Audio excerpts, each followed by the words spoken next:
just steps up your elegant grace. Beauty with brains puts the world in its place. They like the mic, that truth ignites, burning through the fake in the dead of night. Feminism shaking, red pill faking, they're breaking every chain the culture's making. No simps, no saints, no soft disguise. They see through the games and the alibis. They're not here to please, they're here to lead. Truth and balance, that's the creed. No one's a boom. Energy of truth on fire. They're calling out the world's desire. From fake ideals to more decay. They're lighting up the modern age. No one's safe, not the church, not fame. They're flipping the script, rewriting the game. Love and logic, heart and soul, saving the truth for this nation's soul. Yo, what's What's up, Gia? everyone? We're back again. How you living? Oh, good. How you doing, Gia? I'm good. Been up since 4 a.m. I know. Here. Oh, I know. I gotta get better with sleeping over here. You know what? Gia messaged me like at 4 a.m, and I sent a message like, "Go to sleep. Go to sleep." Yeah, my brain's always going. Same here. Actually, I was just finishing up a couple edits. That's why I was like still awake. But so, anyways, you know what? We got a good one today. We Yeah, we got do. a good one. The modern man is facing a silent epidemic, and not one of diseases, but one of depletion. Testosterone levels are plummeting, strength is fading, and with it, the fire that once defined masculine drive. Men today are told to suppress their aggression, dull their edge, and soften their presence. Never that. But biology doesn't lie. When a man's hormones crash, so does his ambition, his confidence, and purpose.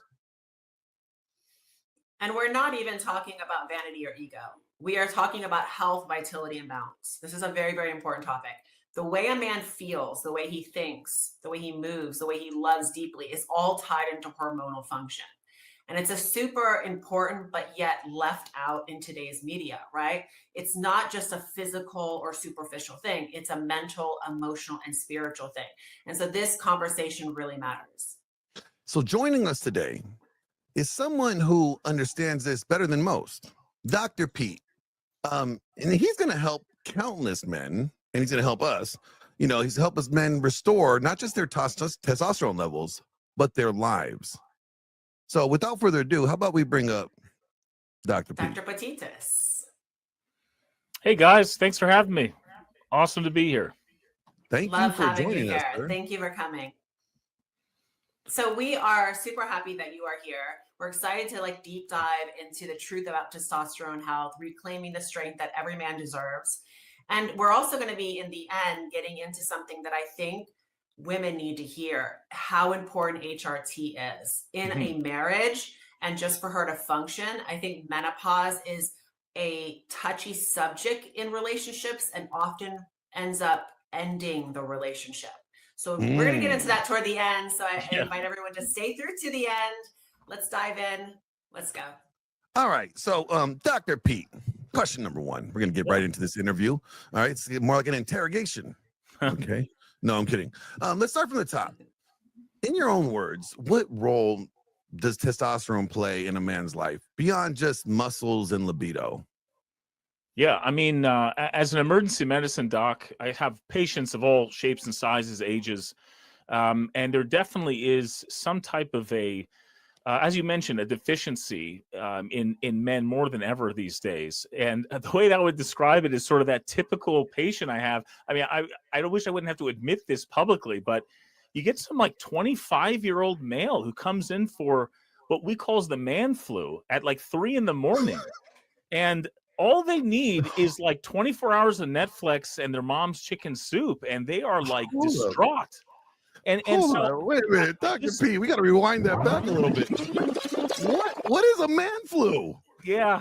I mean, it's not a term I've created. It's just sort of across the country as a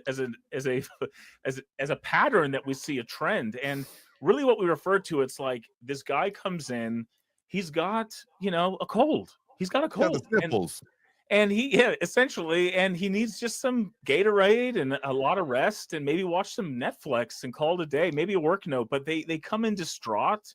They're not sure what's happening. I don't know if this is a result of the pandemic where everything becomes a disaster, but it is in young males. And I think that it's no coincidence that I think some statistics said that the average, I think it's even 30-year-old, has a lower testosterone than a man in his late 50s these days.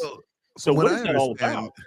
I heard like we've been dropping testosterone like for the last 3 generations. Like the last 3 generations, the testosterone levels have been less than the previous generation. Yes. In fact, I think it was after World War II, the average testosterone level was something like 1,200. Now it's 700. And of course, that's just an average. I mean, you have everything, as that bell curve above and below. But, there is a trend downwards. And is it not interesting? It correlates with a society that is, plastic driven, materialistic driven, secular, I would say like feminine. Yeah. I mean, all these things that I think correlate with that territory. And anyway, in the emergency department, I see it as sort of the typical young man who really should just like be the strongest he'll ever be. He should be a pillar in his community. He should be taking care of everyone else in his family that is ill or doing something to support them. And instead he becomes a burden. And so anyway, a story, I don't know if it's worth even sharing, but I had one of these gentlemen come in during the COVID pandemic. He refused to leave the emergency department because he felt so unwell. Now, keep in mind, we've done the testing to reassure him he was fine, imaging to reassure him he was fine. He refused to leave. And it was very interesting. I kind of did a little Jordan Peterson on him, which was like, sir, you have a duty to free up this bed for the next 50 people in the waiting room that we have to take care of. You need with real problems. You need to go home. And honestly, I mean, that sometimes is in, but it was so funny when I told this young man he had a duty, that specific word, his eyes just lit up, man. It was like speaking his language. And he left. He left and he didn't die. Yeah, he didn't come back. But I'm just saying, it was very interesting. It was a very interesting moment just to, connect with him on that level. If you could pinpoint maybe 2 or 3 things that really are behind this decline, like lifestyle, diet, stress, what would you say it is really causing this decline? I think the most important thing, and again, then you'd have to ask why this is the case, but obesity is a huge problem. I think it's 75% of people are overweight, 40+% are obese.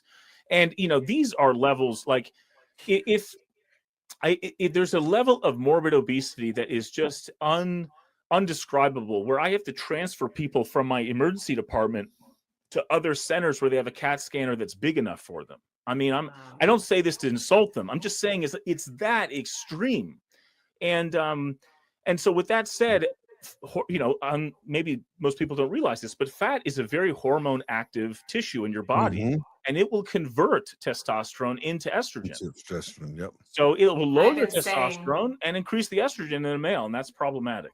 Yeah. I've actually been saying this for a very long time to women, and they don't necessarily like when I say this, but if you get past that 28% mark, you become estrogen dominant. And once you go, once your body switches to that, like that lever gets turned on, in order to get it back where it needs to be, where you're efficiently burning fat, you have to suffer. You literally have to suffer. And women don't like that because they have to get out of their comfort zone, right? So like every single time I tell them, well, this is what we got to do. Well, that feels uncomfortable to me is their favorite line.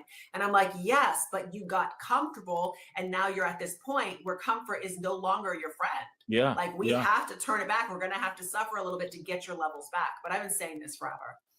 Yeah, well, I think the key is to suffer well and intentionally. And if you're not doing that, I don't want to get biblical, but we only had 3 promises when we left the Garden of Eden. It was pain, it was work, and it was death. There was nothing else.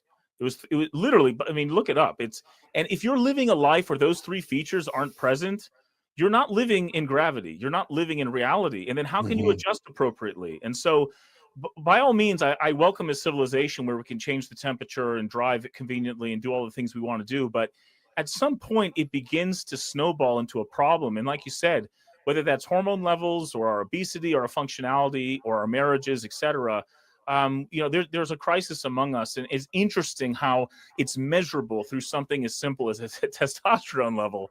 But it is something we have to address, and it might just give us the chance, if we kind of hone in on that issue, to kind of give us a fresh start to do the work then, and to make everything else aligned.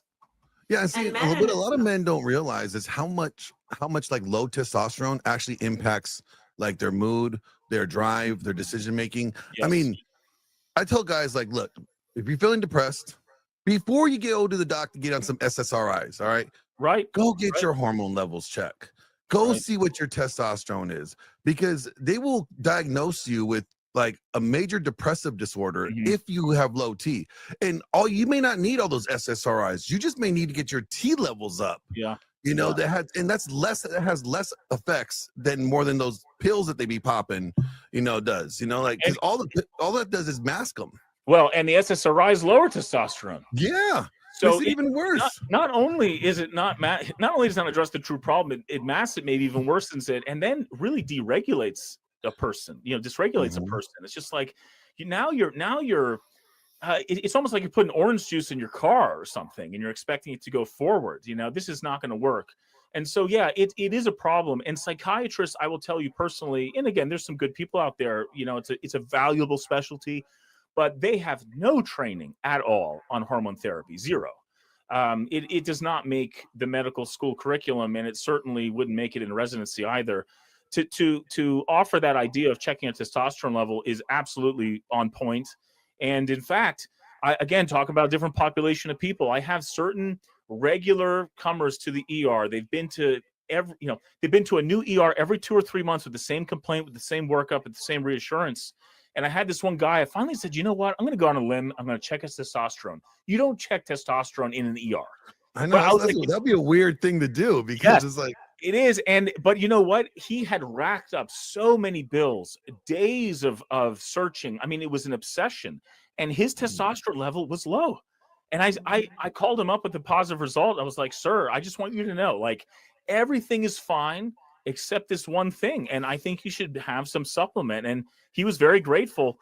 I don't know if he ended up taking the advice, but he was hypogonadal essentially. And here he was spending tens of thousands of dollars, days of his life. It was his narrative. It was his life, was searching for an answer, and it was just back to his testosterone level. So that's a really good point, because you're right. Even if a doctor is trained in hormonal balance, even if he knows that area and can do it, even that, right? Even that does not qualify him to always handle every single case. And I say this because, for instance, I've in the past gone to different hormone doctors, and they had no clue they were putting me on all these things. Yeah. And then I finally, over the course of a year and a half, I found a female hormone doctor who specializes in competitors, bodybuilding, right? Which is what I do on a day-to-day basis. This is my lifestyle. And she has been able to pinpoint more than everybody else throughout the decades has ever done in a short amount of time. So what that tells me is if that doctor isn't actually living the lifestyle that you are, that's where I want to get into that, because you could be treating all these medications or on all these hormones, but if you're not treating the processed foods that you're eating, the sleep that you're getting, the exercise that you're inputting in, if you're not taking into account how all those messes with the levels, you'll never get it under control. Yeah, no, I think that's a fair point. And, it's, again, you can suffer being well, or you can suffer being ill. And I would much rather have a challenging day where I feel healthy and tired at the end of that day versus feeling depressed all day and not putting in the work. And so you're absolutely right. You have to address everything, every aspect, the processed foods, the exercise, the activity level, how sedentary we are, which, of course, this is somewhat old news now, but not necessarily to the medical field, which, by the way, every medical discovery, they say it takes about 17 years to get it integrated into the standard of care. So even if we have the most brilliant insight into exercise, diet, and hormone therapy, it's going to take maybe 20 years before the doctors of the new age are kind of like, of course we check your T level. Of course we before it becomes like a regular process. Because I remember when I got mine levels checked, like it had to be a special panel request. Like when they do the blood, the blood draw, I'm like, wait a minute, you're already drawing my blood. You just can't add it on. So yeah, it's crazy. It didn't make sense to me. But today, like men today are surrounded by things that work against them, right? Whether it's processed food, lack of sleep, chronic Yeah. stress, cultural conditioning, those things that discourage, masculine expression. I would even say soy, like, right, like there's a lot of soy in our products that we use, like body wash. Your skin being like the largest Yes. organ, Yes. that's why I recommend guys washing their body with tactical soap, soy boy free soap. But like is it just like a little bit of like impact, or how much of an impact is it, that we should be looking at this? Yeah, it's a huge impact. I mean, first and foremost, maybe the most depressing thing to emphasize is father time. I mean, even if you're doing the right diet, exercise, sleep schedule, etc., a male is losing 1 to 2% of his testosterone every year Every after year. 30 on average. So then you throw in all that crap, which most Americans are, modern man, let's call it, is doing, and it's even lower. So by the time you're 40, ready for your midlife crisis, what is your crisis? It's probably low T. And it's because you're 80-70% of the man that you used to be, when you were in your peak. And so in my mind, it's like, just like we have screening for colonoscopies or different I hate swabs and those. whatnot. Probably every man should have his T level checked at the age of 40 and find out, oh my God, like I'm not where I used to be. And of course, with that said, we're not even starting at a baseline level of 1200 like our forefathers. We're hitting 30 at 700. So I now know. Yeah. we're working You want to down hear from that. you want Yeah. to hear something funny? So I have spoken to men recently where their T levels were lower than me as a female. That's crazy. That is insane. Yeah. Well, Gia, the So people that troll you on Twitter, they don't count, okay? Like, we already know their T levels are low. so for the men listening, like for them to be able to balance everything, careers, family, their home, Yeah. what is the first step? What would you recommend to them? Well, I mean, let me say this, and this is how I pitch it to my men, patients, clients is, guys, I can get you back to the prime of your 20s with the wisdom, insight, and experience of where you are now in life. Like, what a powerful cocktail. Like, if it's like having the superpowers of wisdom, experience, and all those things, and now I give you this drive and this hormonal balance that you were kind of abused in your 20s without direction. So now we kind of I'm not giving them a superpower so they can go off and, buy a Beamer and get screwed up. I'm talking about like, so they can just hone in and nail in on what is most important with all that life experience. Now they have the drive and the supercharge to get it done. So in that regard, I think the first step really is the humility to recognize father time always wins. The next step is the awareness that your T level is at least not as good as it used to be. And thank God for 2025, we have options now. And so, a typical story is a guy shows up with, sleepiness, tiredness, malaise, depression, low libido, doesn't have drive, doesn't get satisfaction in old things. And suddenly he has his T level checked and he's below 400. And he thinks he thinks he's dissatisfied with his wife. He thinks he doesn't like his kids. He thinks he doesn't like his employer. You put him on testosterone and like, boom, they find themselves, and now they start excelling. Hey, making my wife happy is a mission. Sign me up. Making my kids sign me up. Like, it's all like, let's get it done. And so now you can start introducing things like, improvements of sleep and whatever. But the point is that in some ways, just to get the conversation started, we got to get as fundamental as possible. And like, that's where we have to check the testosterone level. It's a big mover in our lives. Yeah, you know what? This actually is the perfect time because, I kind of came up with this solution too. This is like for other guys that might be struggling with it. I made a video for promo for a friend of ours and what they got going on. And I think you might agree. I coined even the problem that they're dealing with. I'm not sure if it's like medically qualified yet to call it this yet, but help me. You might be able, I'll just say you made it up and then you can take all the credit. Okay. Okay. Watch this. Hey, you. Yeah, you right there. Are you one of those guys who spend all day playing video games, crushing energy drinks, and then wondering why your joystick is the only thing that's getting any action? And do you cry during puppy commercials and like to blame it on your allergies? Yeah, I figured. Listen, What you might be suffering from is a very rare but modern condition known as masculine deficiency disorder. That's right, masculine deficiency disorder. Symptoms could include overanalyzing, oversharing, and a whole lot of underperforming. You know what I mean? Yes, you do. But don't worry, you don't need to schedule another therapy session with that guy that wears that cardigan and ask you how your inner child feels. And you don't need to take any more antidepressants that give you man boobs and emotional clarity.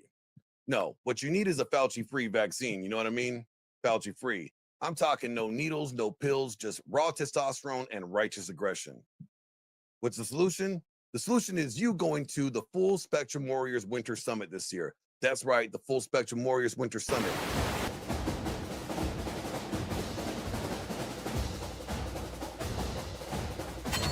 Now, this ain't your typical 3-day man camp where you sit around singing Kumbaya while some bearded yoga instructor tells you to embrace your vulnerability. No, I'm talking about 3 days of hell-forged manhood. You'll be pushed to your limits, physically, mentally, and spiritually. You'll sweat, bleed, and you'll probably curse me out halfway through it as saying, why'd I even listen to Glenn? But you know what? By the end of it, by the end, you'll be walking out 10 pounds lighter, holding your head up 10 times higher, knowing that you're 10 times more dangerous too. We're talking about high-intensity training, cold plunges, bonfires, gunpowder, steak, and a brotherhood of warriors who will actually watch your back, not those weak friends of yours who said they couldn't do it because their girlfriend said no. So if you're tired of therapy and you've read all the self-help books and you've done journaled all your feelings and you still feel like your balls are missing, well, it's time to stop overthinking and start overcoming. Sign up for the Full Spectrum Warriors Winter Summit today. Come test your limits, reclaim your fire, and rediscover the man that God has always intended you to be. Because listen, the only cure to masculine deficiency disorder isn't hugs. No, what the cure is actually discipline, grit, and a whole lot of gun smoke. Hope to see you there. Full Spectrum Warrior Protector Summit, winter 2026. Registration is now open. Beautiful, beautiful. I mean, there is a movement and there is like an epidemic and a societal void that you're putting your finger right on. And to think that we can solve it, at least in terms of having a fair chance of solving it with medication that's pretty well studied and understood. And I also think this is a good time. Like we've had 100 years now of studying testosterone. Now, again, I can't vouch for all the various derivatives of testosterone, you know, D-ball and whatever, but in terms of testosterone, cypionate, ethanate, those are well studied, well documented, well synthesized, a good market, you know, and that's 95% of the battle. And talking about that, crazy is it doesn't even it made it so easy now to get. Like before, like, you know, it was a nightmare, but it's pretty relatively easy. Like mine gets shipped to my house. You know, like I don't got to go nowhere, go give blood every 2 months, you know, go get levels checked. And then I get the testosterone delivered with everything that I need in it. So it's not like you have to go around trying to buy it or figure it out. Yeah. It's all there. It is. It's mapped out, it's studied, and these drugs are safe and people have been on them for decades. And then of course, like it's almost consoling. I mean, when you find out a guy like Arnold Schwarzenegger is 70 whatever, and I don't even know all the things he's used, probably a lot, but he's doing okay. He had kids, you know, in and out throughout his life. And not everyone dies with aneurysms and dissections. And a lot of that stuff is totally miscalculated dosing. I want to give this example. If everyone knows Tylenol, everyone knows Motrin, everyone knows iron supplements, you take any one of those three things at the wrong dose, you will have liver failure. You know, like I can give you like one of the, sadly, you know, one of the most common techniques that actually it's usually teenage girls tries to overdose on is Tylenol. Well, it basically melts their liver. And so if you take testosterone at let's call it, you know, I don't even know if I want to say bodybuilder doses, but, you know, 10, 20 times the dose, you're going to have a problem, just like you would have a problem with anything of 20 times the dose. But TRT, I'm trying to figure out what's bodybuilder dosage because I'm like, okay, where am I at? Yeah, well, you know, I mean, I could speak to that. You know, a typical dose, and this is in milligrams. I'm not talking about milliliters or a number of syringes, but I'll just say milligrams. You know, a typical aggressive dose for TRT is about 160 milligrams a week. 160 milligrams a week. Some bodybuilders are on 5,000, 10,000 a week. Oh, whoa, no, So I'm not, That's a I'm not lot. there. well, I'm just not saying though, is that, you know, in some ways you don't want to cook the turkey too quick. And so if Yeah. we just have a nice slow growth, and it's not about vanity, and it's not about some type of strange goal that doesn't match onto life, I mean, just optimizing and get you to the 95th percentile or 99th percentile of testosterone levels, which puts you at about 1500. When again, I told you the average now is 700. But 1500, I'm sure during like freaking Greek times in ancient Greece was probably normal. Anyway, I'm just saying. But Well, you I mean, know, that's funny you say that, because that's what yeah, like my the doctor that I work with, that was the mark that he said he wanted me to stay at. He's yeah, like, you know, we want you to be at least 1500. All right, we want you to. That's perfect for you, like, for your age, your build. That's where we want you. That's our goal to keep you at. I'm like, cool. I'm good with it. yeah, yeah. Um, Well, as a bell curve, what that basically puts you at is about 98th, 99th percentile. They have 100 men in a room. They say the people with the top 2 testosterone levels, please stand up. You're one of those guys. And oh so, yes, you know, salute. that's so. I mean, that to me, that's physiologically competitive. That's not like super physiologic. And Yeah, it's not so, above average, or it's above average, but it's not like superhuman status. that's right. It's Olympic grade, and it's you. Yeah, You know what I mean? And yeah, I'm not wondering if the Olympians are going to die early. In fact, just the opposite. They're probably going to outlive us all. And so, by all means, I think we've really we've really minimized the power of testosterone and what level there should be. I mean, again, 700 as an average is not really average. Like, you could just say on average Americans are just below average, you know, or below healthy. yeah. Let's just call it healthy. It's probably below healthy. Well, because like I think 300 and below is considered low T. It is, and a lot of the studies that determined why that was are just completely based on nothing. I mean, imagine these Yeah. nerds, these scientific nerds that are like sitting around. You were talking about this, Gia, right? You want your doctor being living proof of the knowledge, right? So you have these nerds sitting around and like, oh, I think it's 300, and like they're the ones with their joysticks playing video games, and it's just like, no, man. Well, I don't know why you pick 300, but it doesn't match my life, and it's kind of arbitrary. So if testosterone or balancing the hormones can optimize and get rid of depression, anxiety, all those things, Yeah. is it safe to say that it can also give a man purpose? Yeah, I think what it can do is it can open your mind and your life so that you can find it all the easily, and you're not intimidated by the purpose that you're supposed to take on. So because so many middle-aged men have plenty of missions, plenty of purpose, but they don't have the drive to serve it. They don't have the passion to serve it, and so they can't get productive doing it. And so I think that testosterone allows you to kind of be like, wait, things aren't so bad. I just have to do my duty. And now suddenly they can not just find their purpose, maybe finally just admit they have one, and see the value in that. That's a great question. I think it's almost like it just opens your eyes, and now you can say, yep, sign me up for that. I'm ready to go. When I ask somebody what their purpose is, a lot of people don't even know what it means. They're like, what is Yeah. the purpose? Right. And I'm like, it's a direction. It's your direction. And so I It's think your mission.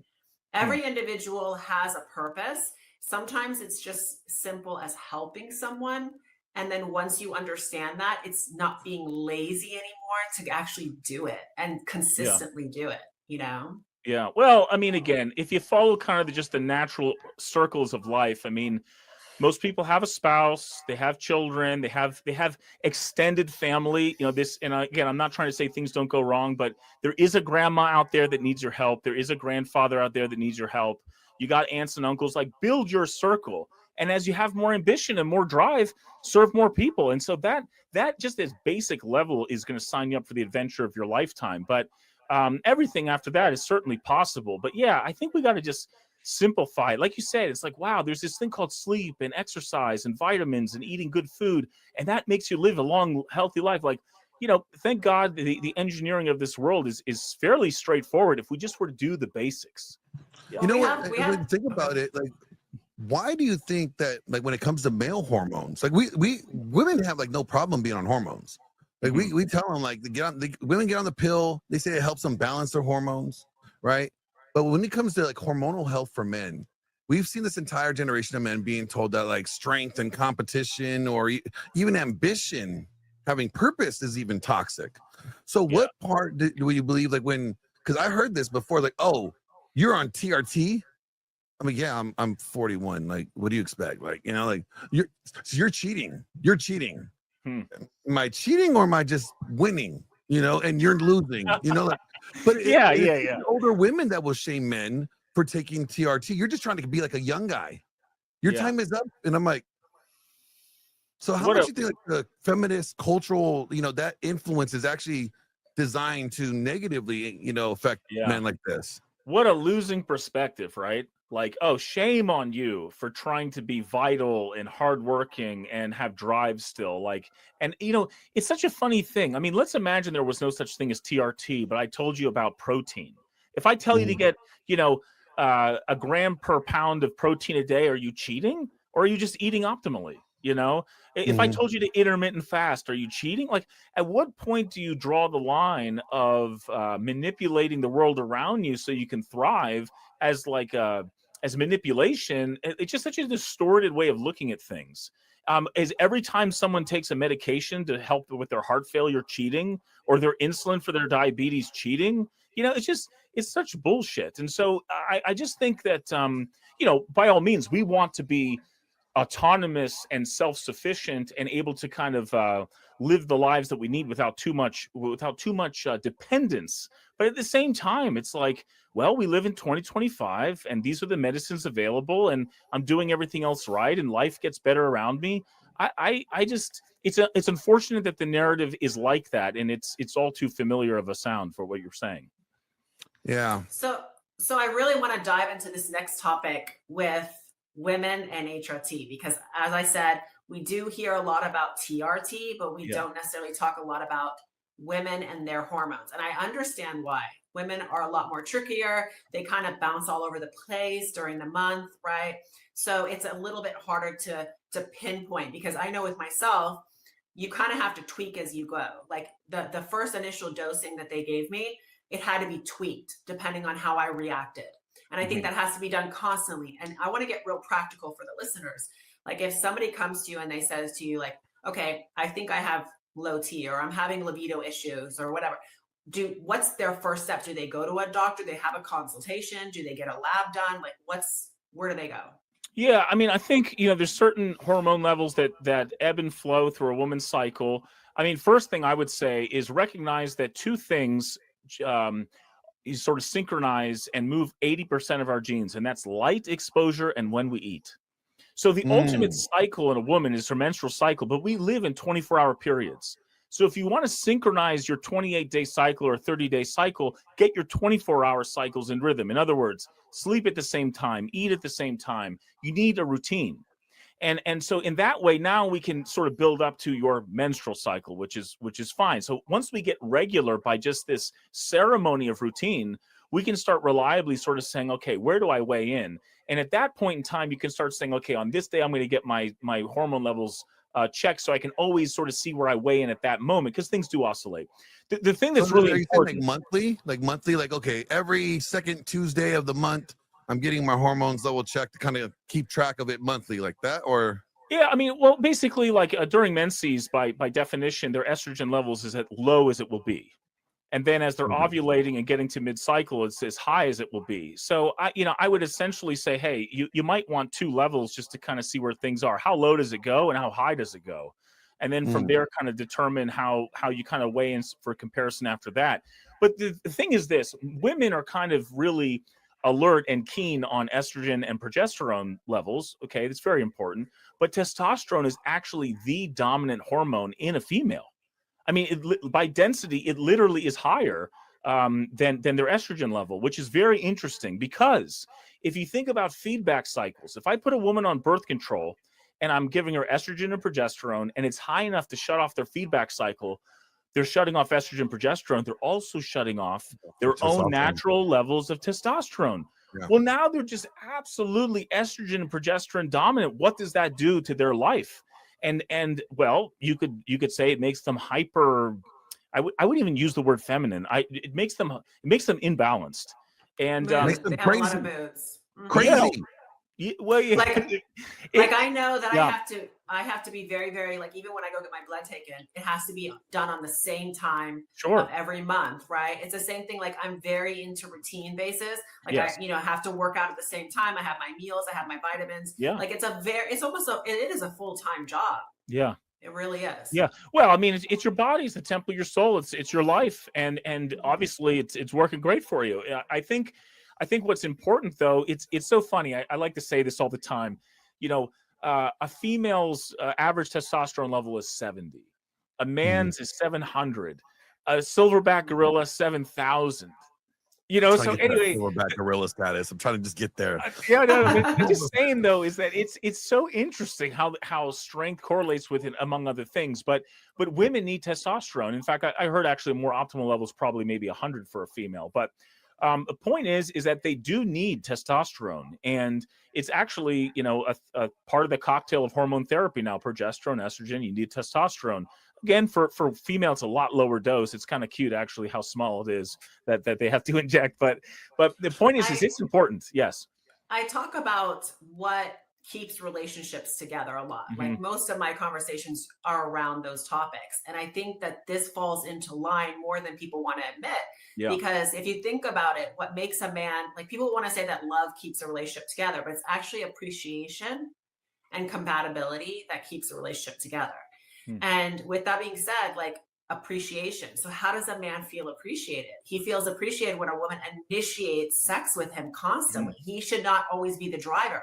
And if her libido is low, obviously he's going to feel a lack of appreciation if she's never initiating sex. So when I talk to especially women in their 40s and 50s, and they start telling me about how menopause basically ruined their marriage and they got a divorce after that point came, it started to make me really see how much this affects marriages and relationships. Do you think that there's a lot of truth to that? Do you think that because they're getting into menopause and they're not initiating sex, they're not having any drive whatsoever, that the husband doesn't feel appreciated and it breaks down the relationship? Yeah, I mean, I think there's always a dignified way that people can manage themselves no matter what's going on inside their bodies. But with that said, absolutely, there's even studies that show that brain activity in menopausal women is actually reduced from the lack of estrogen and progesterone that's secreted. And so, yes, by all means, I mean, it can put tremendous strain on that person, and that person can project, and that person can, really be difficult to be around and to enjoy and to appreciate. And they themselves aren't happy either. They don't even know what to do about it. And it's unfortunate, I guess, up until about the year 2000, it was very standard to put women on estrogen and progesterone to help them with menopause symptoms, and perimenopause and menopause. But then, of course, that study came out, which showed that there was a 25% increase in breast cancer risk from taking estrogen and progesterone. Completely a manipulative study. 1,000 people were a part of this study.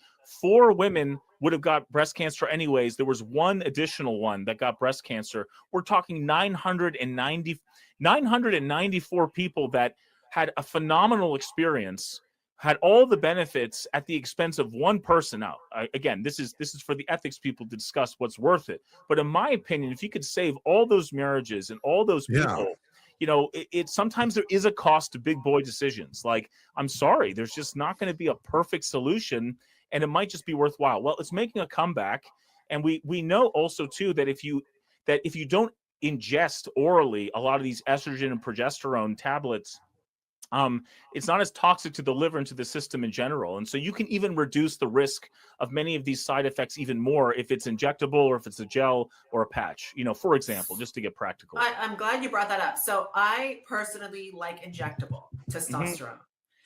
Why is it that most hormone doctors put women on tablets when, in my opinion, they don't work? Yeah, I think it's completely commercialization, like convenience of use, and people not caring. Some of these companies not really caring about the side effects. So they're like, oh, if it's going to be an injectable, it's going to be millions of women. No one wants to prick themselves. No one wants the pain, the discomfort, whatever. Let's make it a tablet. Well, you suffer for that. Now, there are gels and like I said, patches, but I think it's completely built by pharmaceutical companies that just don't care. It kind of keeps them on when it comes to the gels, right? Like I've seen you got to put them in some awkward places. Like, Yeah. Well, you actually, know, and the absorbability of those gels is very is huge range depending on how much fat there is, mhm. the type of skin they have, you know, what moves, how much they sweat. Like sometimes they don't absorb as much as the next person, so you can get very irregular You don't even get like absorption. a consistent level of Yeah. like absorption. Yes, it's very difficult to standardize, even with the gels and the patches for that matter. Really, I think to have optimal, you probably should be injecting all of this hormone therapy. Really, so So if you were speaking to a woman who said something like, my history, there's cancer in my family, right? It runs yeah. in my family. So I'm afraid of taking testosterone because I don't want anything to happen because there's a history of it. What would you say to her? I would just say it's not statistically significant. I mean, everyone's got to make a big decision as to if it's, you know, if I mean, there's genetic testing now, there's screening, there's mammograms. The resolution of these mammograms is even more extraordinary. I think there's just other ways to keep monitoring so that you can still get the benefits and have that safety net. Again, this is wonderful territory to enjoy in the modern day, but like I said, it's statistically minimal risk, and then there's so many phenomenal screening techniques that can give you insight if there's a problem. But everyone's got to own it. Like I just feel like another thing too we struggle with in society. It's like just be accountable for your damn decision. You know, if you don't want to have kids, own that. If you want to have 10 of them, own it. Just don't look depressed. Like whatever it is, I want you to be thriving and non-apologetic. And I'm not saying they're doing the right or wrong thing, but just be accountable to your own decisions. Stop blaming it on everybody else, right? It's like, The victim mentality is I've had enough Yes. with it. I really Yes. have. do you think like we could like, is there a hormone? Is that what it is? Like, is this the unbalance of hormones? We got a bunch of bitchiness and like unaccountabilityness. Is that what it is? Do we need to level up their testosterone? I mean, again, if you think about it, there are millions of women out there that are on birth control at a young age who are not supplementing with testosterone. And so, yes, I mean, we have created a society of people that are very out of balance. And then, you know, men come with it, and we're all wondering why we're saying a lot of stuff that just it's not that we don't need all these other hormones, we just need a balance of them.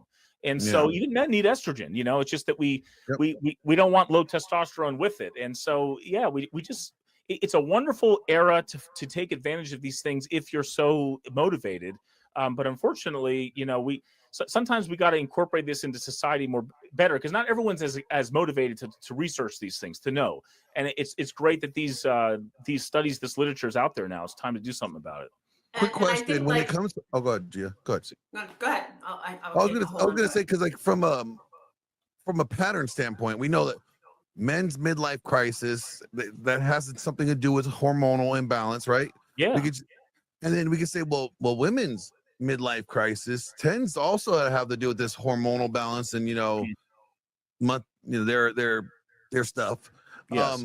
From a medical standpoint, then why doesn't like the psychological field connect with the biological medical field here and be like, hey, you know what, when you are having a couple come in having problems here and they hit about this age, why is it not like a collaboration Standard. and be like, hey, Yeah. how about you both you need to go get your hormone levels checked. Yeah. Maybe that adjusting that could solve or help them minimize like the problem that it's really they're dealing with rather than making a mountain out of a molehill. Yeah, I totally agree. I mean, if you think about the things we do for colonoscopies and screening for different cancers, mammograms, when you get your vaccines at certain ages, just standard timetable. Hey, you know, you hit 40, you're a male, get your testosterone checked. Hey, the average woman goes through perimenopause by 52. You know, at 45, we want to see what her estrogen's like. You know, whatever it is, we definitely have the data now to make an informed protocol. And it's just going to take, you know, movers and shakers in the field to finally say, you know what, this is something we should do. But thank God, you know, there's a group of people that are kind of ahead of the ball or ahead of the game. But I totally agree. It should be something just like we talk about sleep or vitamins or, you know, our activity level. Hey, what's your hormones look like? And there's medicine to take care of it. What a wonderful thing. I honestly believe that the reason why they'll first get you on prescriptive medications like for anxiety, for depression, is because it keeps you on a hamster wheel. And I think Yeah. that this is the same thing when we deal with cancer and how they handle that in the hospitals. Our American healthcare right now is all about getting you stuck on a hamster wheel. It's not about really getting you out of it, because then they wouldn't have a lifetime patient. I mean, I agree. This is the reality. 90% of all disease is preventable. 90%, all through basic stuff. You know, thank God we have an engineered Earth world, rules of the game, where it's that basic for a good, healthy, long life. I mean, what a blessing. At the same time, you know, you have commercialization of everything that is resulting now in hyper palatable foods, medications you have to be on forever, stuff that kind of works but solves the wrong problems, masks the problem. But I will say this, and again, this is me as an ER doc. As much as I will criticize the meds, I like to tell people this: you can't criticize the meds until you don't need them anymore. In other words, you want to do the exercise, you want to get your sleep dialed in, you want to get your eating habits dialed in, and now we can start criticizing Lipitor, all that stuff, statins. I don't like any of those drugs. I'm just saying is you can't be pontificating about how you hate pharmacies when you're literally 450 pounds at the age of 55 and 5 feet tall and hating insulin. Like, I'm sorry, but if you do the right things, let's have a great discussion about saying, hey, you know what? This stuff is really manipulatable. It keeps you on a rat race, and let's do something about it. But you got to put the work in, kind of going back full circle. You know, we have to put the work in. I say the same thing to when I train in the gym. All these people want to try all these new exercises they've seen on TikTok. And I'm like, no, if you have not learned the basics, the foundational exercises, then why are we moving to the rest? So exact same concept. Yeah. Well, everybody wants to do the hip thrust because they see it in the videos. They want to do the, yeah, you know, it is funny actually. And I will say, I think that also what happens, it's almost like a very complex psychology where it's like, I want to do these extra special things. And since I can't do them perfectly, I won't do anything. You know, it's very strange. It's almost like they set themselves up for perfection, so they have the excuse to exit the game, and then they just stay at zero. You know, and they never make progress. You know, I'd rather have an imperfect workout that has the basics that I do all the time than like theoretically this cool obscure something that like I can't do, and so then I just exit the game and I never make any progress. And the basics always are the ones that last forever. I mean, that's foundational. If you can't do the foundational things. Yes.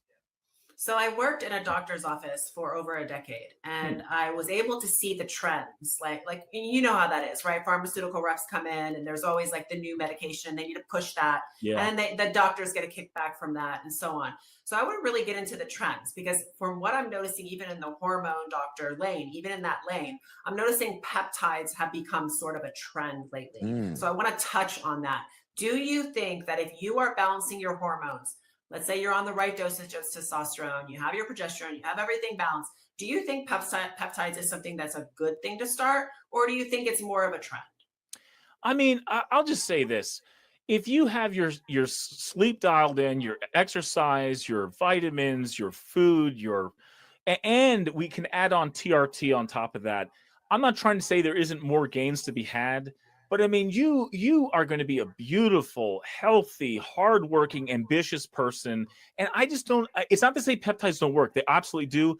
But like for me, given my risk tolerance, I like to have 100 years of research on medications that are just going to work over millions of people. And like, I'm already winning the war. Now, for people with different joint pains, etc., I really do think peptides are very effective. I just don't know what the long-term effects of that are. Now, with that said, you know, if you're looking for some growth hormone, you can do that through intermittent fasting, extended fasts. You know, there's different ways to naturally do that.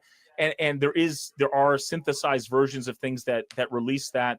But yeah, for where I am in my personal professional development, I already see a very successful, victorious person with all the things we have already. As to adding on peptides, to me, I'm not quite understanding the space yet, although I recognize it as a frontier that's very valuable to explore. So I'm with you on that. I agree. There was one other thing I want to touch on before I forget.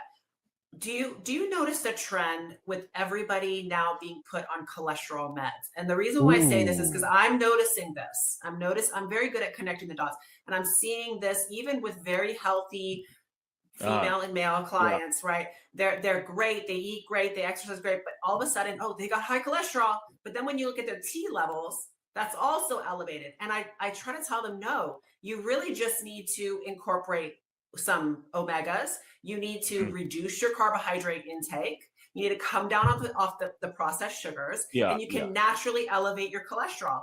But immediately the doctors want to put them on cholesterol. So I want to touch on that.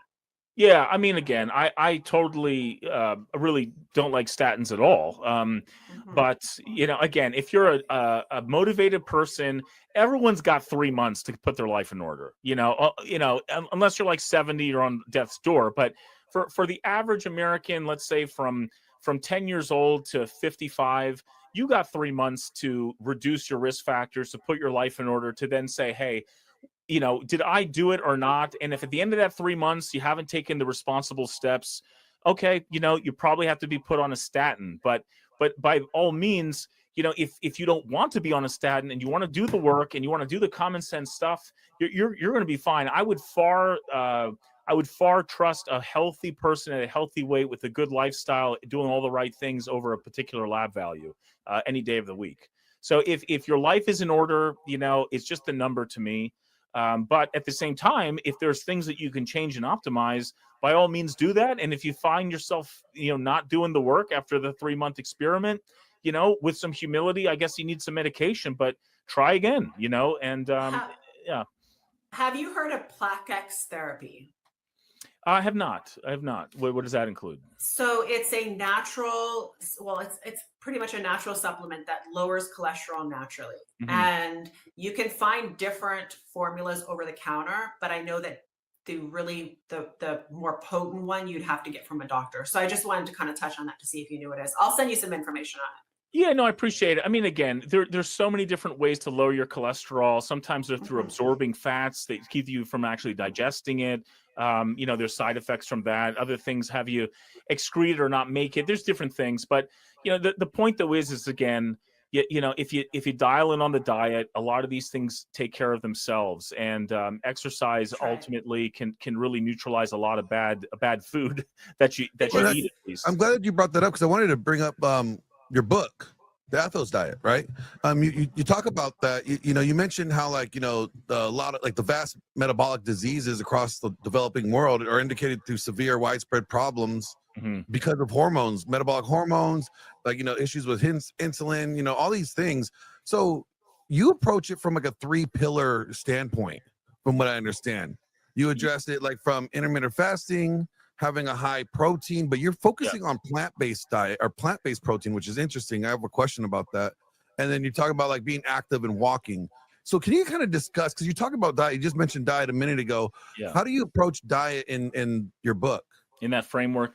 Well, what I said, I think the biggest mover of those 3 pillars is the intermittent fasting part. And basically what the book states is that there are these monks in the peninsula of Greece that have been living in this magical world. I mean, honestly, it's like Narnia, Lord of the Rings, where they've been outliving societies for 1,200 years, and they don't have statins, they don't have elliptical machines, but what they do is they can find when they eat at particular times of the day, and some of them only eat 1 meal a day, and a lot of them actually are to some extent vegan to kind of pescatarian throughout the year.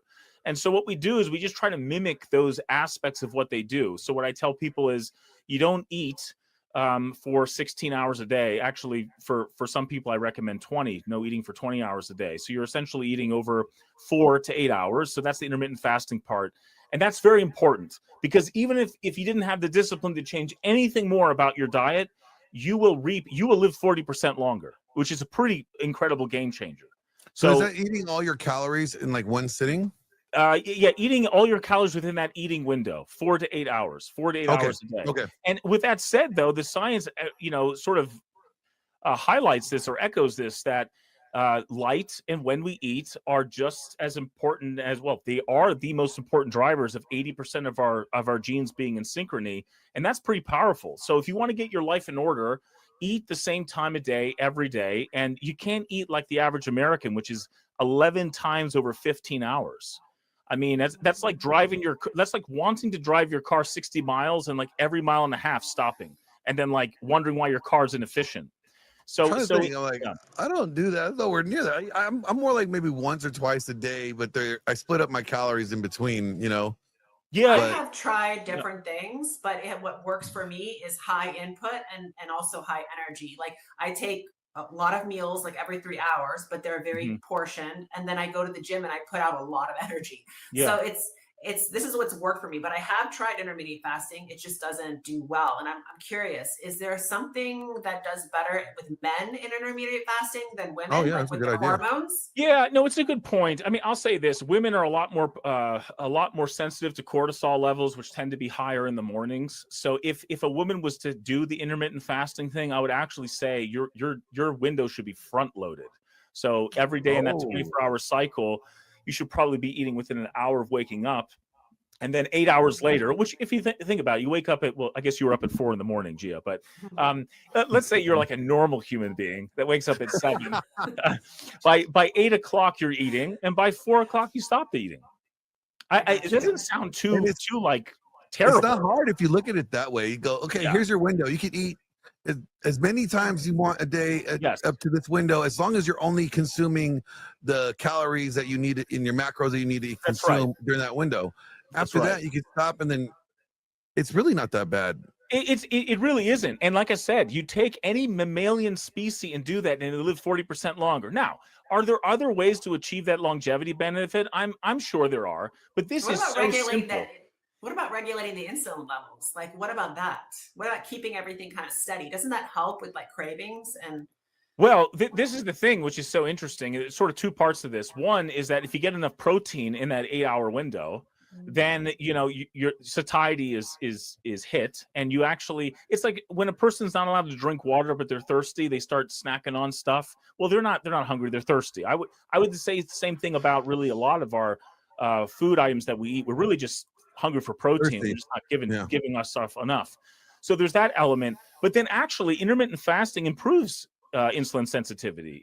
It actually improves insulin resistance, and the reason for that is your pancreas just gets a break. I mean, if you imagine, all of these organs just get turned on every time that you simulate some food going into your mouth. And when you kind of get a little bit more disciplined about it, it's like, okay, this is the digestion period, this is the absorption period, this is, there's 30 feet of intestine to kind of innervate and synchronize as you're digesting. That's a pretty impressive feat. In fact, the enteric nervous system has 100 million neurons, and there's 100 trillion bacteria in your gut.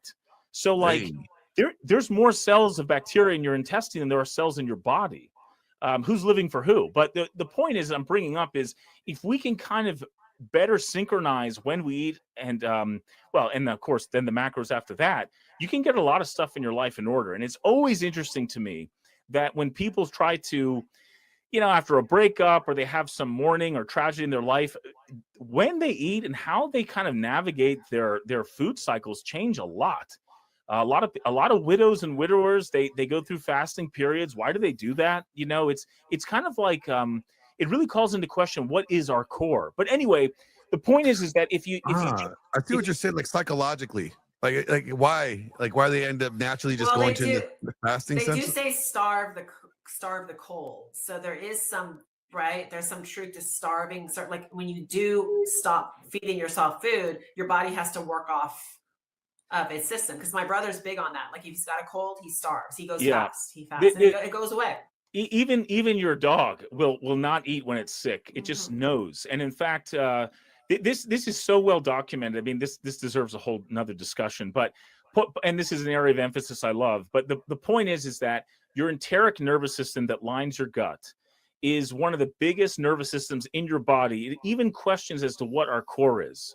So that when we talk about this visceral experience of fasting or of monitoring your diet or changing it in any way, you're really pressing on some of the most deep parts of yourself.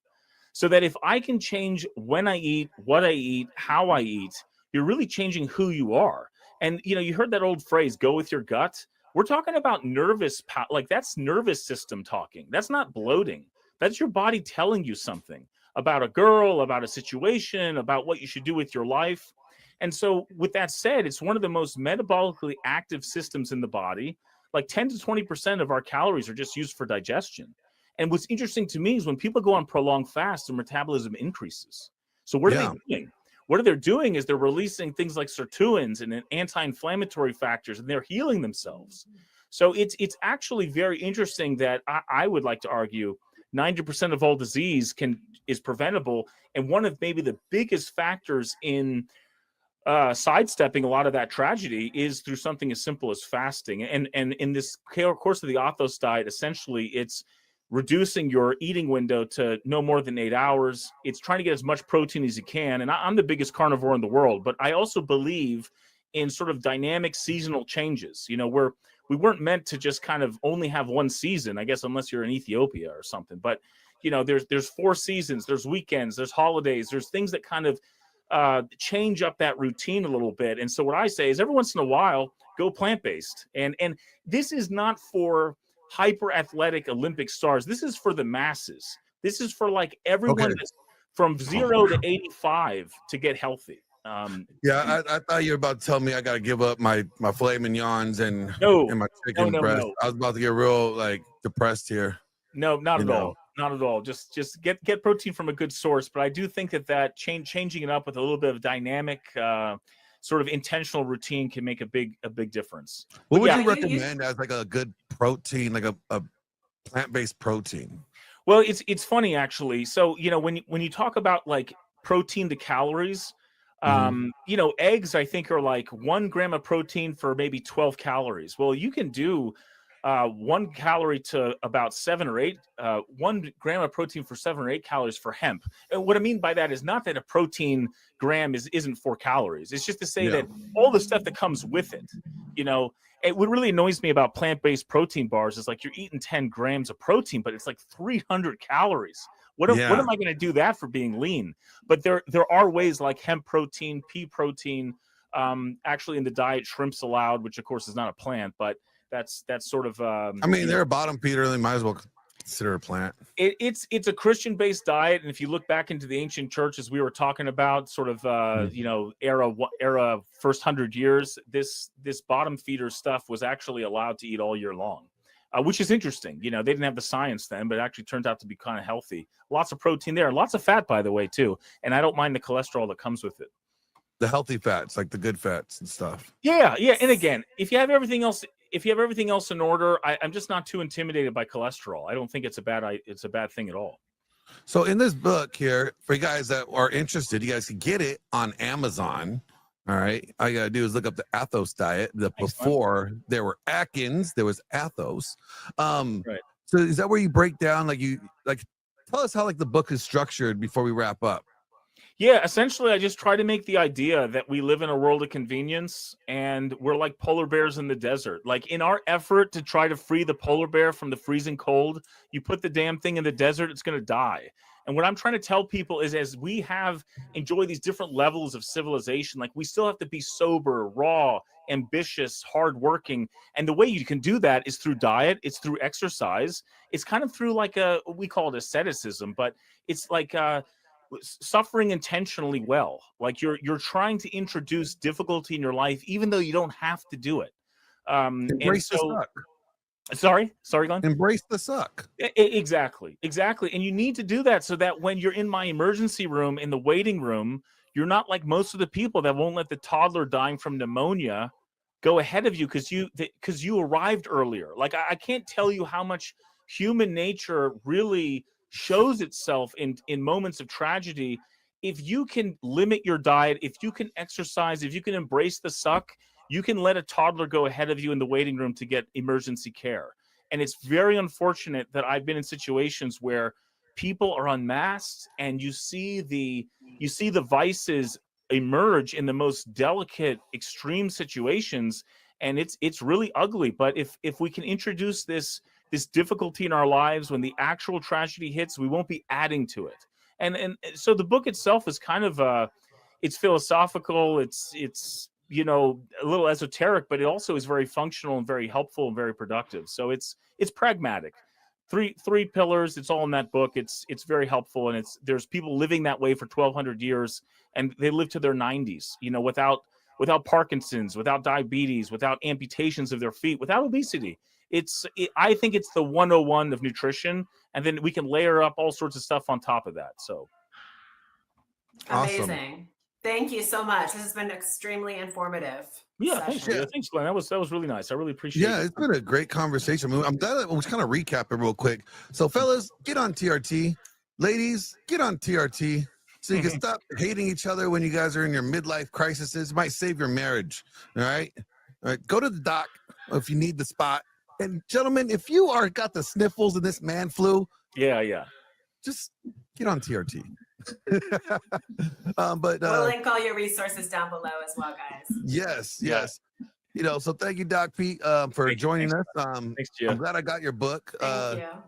Until next time, you guys, love, peace, and greasy chicken.